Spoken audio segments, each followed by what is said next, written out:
सबैजनालाई नमस्कार। यहाँ चाहिँ मेरो फुपू सासू, मेरो ससुरा बुवाको ठुलबाको छोरी अहिले 48 वर्षपछि नेपाल आउनु पर्यो। पहिला इन्डिया बस्नुहुन्थ्यो। कस्तो लाग्यो त फुपू अहिले 48 वर्ष पछाडि नेपाल आउँदा? यस्तै त जन्म ठाउँ हो बाबु, सबै नाम्रै लाग्यो। सब कुछ नाम्रै छ, सबै नाम्रै छ भनौँ।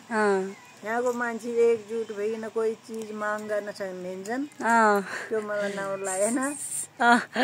के परिवर्तन छ त तपाईँ 48 वर्ष पहिला कस्तो थियो र अहिले कस्तो भयो? कस्तो महसुस भइरहेको तपाईँलाई? कस्तो केही परिवर्तन त भयो होला?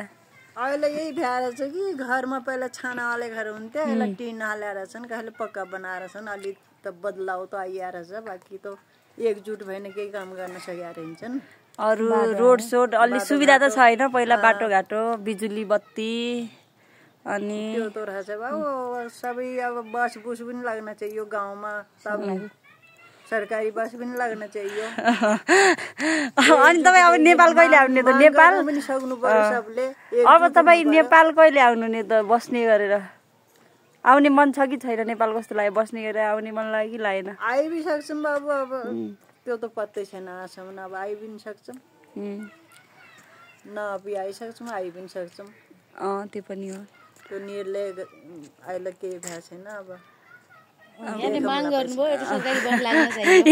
यहाँलाई के अरे एउटा सरकारी बस चाहियो रे तुलसीपुरबाट रोल्पा आउने अलि, अनि अरू के चाहियो भन्नुहोस् त? सबैलाई सुविधा हो मलाई। त्यही त, तपाईँलाई जे होस् एकजुट भएन माग गर्न सक्ने हुन्छ नि यहाँ मान्छेले। त्यो कोही ऊ पनि माग गरेपछि क्या पत्ता पुरा पनि भइसक्थ्यो होइन। त्यो माग गर्न कसैले सक्ने हुन्छन् यहाँ? उहाँ जस्तो यहाँ हुने हुन्छ यहाँ कुछ पनि देखेन। अब त्यस्तो माग गर्ने यस्तो पुरा भए कोही चिज पनि देखेन हामीलाई। तपाईँलाई थाहा होला पहिला उहाँ बस्या, उहाँ कस्तो छ, यहाँ कस्तो छैन हामीलाई भन्दा। ठिकै हो, त्यसो भए राम्रै लाग्यो होइन नेपाल? राम्रै लाग्यो, यस्तो त राम्रै लाग्यो। हाम्रो अन्टलाई कस्तो? अब अन्टलाई कस्तो लाग्यो त?